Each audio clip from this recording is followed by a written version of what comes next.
வைகாசி மாத பௌர்ணமி கிரிவலத்திற்காகவும் அண்ணாமலையாரை வழிபடவும் பல்லாயிரக்கணக்கான பக்தர்கள் மலைமாநகரில் குவிந்து வருகின்றனர். இதுகுறித்த விவரங்களை செய்தியாளர் மணிகண்டன் வழங்க கேட்கலாம். மணிகண்டன், வணக்கம். விவரங்களை சொல்லுங்க. வணக்கம்.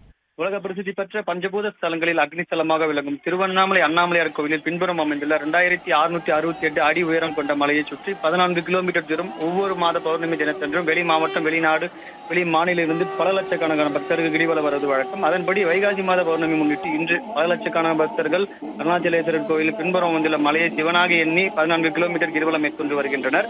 வைகாசி மாத பௌர்ணமி கிரிவலம் செல்ல உகந்த நேரமானது இன்று மதியம் 12:32 மணிக்கு தொடங்கி நாளை புதன்கிழமை மதியம் 1:58 மணிக்கு நிறைவேறுகிறது. இந்நிலையில் இன்று தமிழகத்தில் பல்வேறு மாவட்ட, மாநிலங்களிலிருந்து வெளிநாடுகளிலிருந்து பல லட்சக்கணக்கான பக்தர்கள் கிரிவலம் வந்து மேற்கொண்டு வருகின்றனர். வைகாசி மாத பௌர்ணமி முன்னிட்டு அண்ணாமலை தரிசனத்துக்கு வந்துள்ள பக்தர்கள் ராஜகோபுரத்திலிருந்து காந்தி சிலை வரை சுமார் 2 கிலோமீட்டர் தூரம் கோயில் சார்பாக அமைக்கப்பட்டுள்ள நிழற்பந்தலில் கீழே மழைநீர் தேங்கி நிற்பதால் அதிலே நின்று சென்று பின்னர் அண்ணாமலை தரிசனம் செய்ததால் மிகுந்த அவதி அடைந்து வருகின்றனர். மேலும் அண்ணாமலையை தரிசனத்திற்காக சுமார் 8 மணி நேரத்திற்கு மேலாக காத்திருந்து உண்ணாமலை அம்மன் உடனாகிய அண்ணாமலையாரை தரிசனம் செய்து பின்னர் திருமஞ்சனம் கோபுரம் வழியாக வெளியே சென்று பின்னர் 14 கிலோமீட்டர் தூரம் கிரிவல பாதையில் கிரிவலம் மேற்கொண்டு பின்னர் அவர்களது சொந்த ஊர்களுக்கு சென்று வருகின்றனர். விவரங்களுக்கு நன்றி மணிகண்டன்.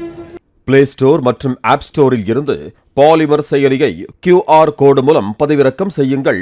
செய்திகளை உடனுக்குடன் பெறுங்கள்.